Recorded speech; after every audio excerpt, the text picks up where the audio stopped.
Jordan, I think it's probably fair to say that it's been quite a tough start to this season so far. Yeah, I think it's fair to say that. Obviously, it's not the start we wanted in terms of results, and especially a couple of performances as well.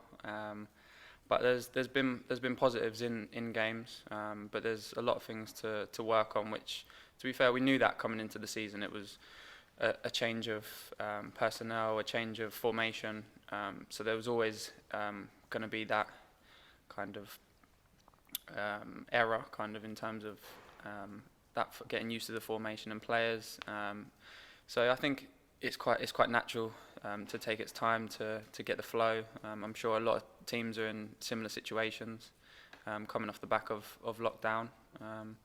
So yeah, it's frustrating, but there's also positives coming out from that, which we've gone through in meetings after games. The manager always said that it was going to take a little while to bed in. I mean, we are only 3 games in. It's a bit early to be hitting the panic button, isn't it? Yeah, definitely. I think you'd be pretty naive to be hitting the panic button after 3 games. We've got a process here, and the manager's got the process, and all the players are buying into it.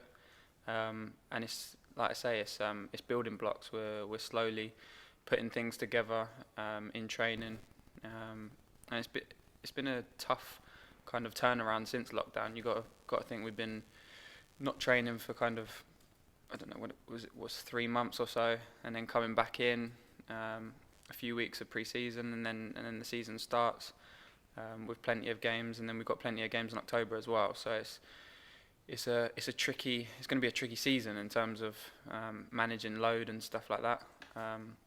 So there's lots of different obstacles, but I'm sure over the duration of the season, which the more experienced players will realise that over the duration of the season, it's a long season, and I'm sure we'll come out on top. I've noticed that a lot of people seem to be paying a lot more attention to you in the centre of that midfield. How much does that change the way you have to play when there's constantly a man stood over your shoulder?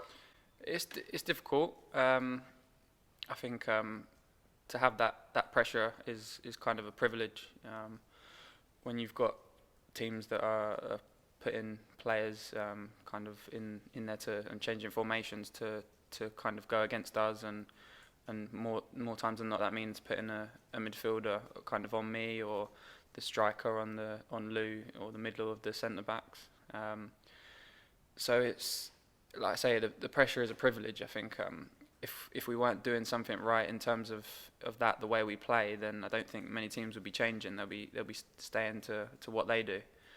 So I take that as a positive. But obviously then it makes it more difficult, especially for me, to get more of the ball in areas as well where I want to dictate. I think so far it's been a lot of play with a guy up my back, where I've got to play kind of backwards or sideways, where I'd like to be kind of facing the play more and be able to play some more penetrative passing. So it's something that I've definitely acknowledged. So I've been kind of looking at the games that have gone by and what people are doing and what I can do more to get on the ball more, or maybe it might just be a case of sacrificing my kind of build-up, just to kind of, if they're going to put a man on me, then I sacrifice my position to allow someone else to get on the ball and do their damage. So it's a good thing that we've got multiple players that can do different things, and we can hurt opposition in different ways, and that's kind of how we need to adapt. And that's definitely something that I've been looking over videos with Luke and Russ. So it's hopefully as the games go on, we start to hurt people in different ways, and then they can't stop us in every way. So hopefully that'll mean as well me dominating a little bit more than I'd like to, that I'm doing at the moment. How massive would a win be at this stage? Yeah, obviously huge. I think any win at any point of the season is going to be massive, because especially this early on, you want to get some points on the board. It's going to be Ipswich, who have started really well. They're going to be obviously really strong.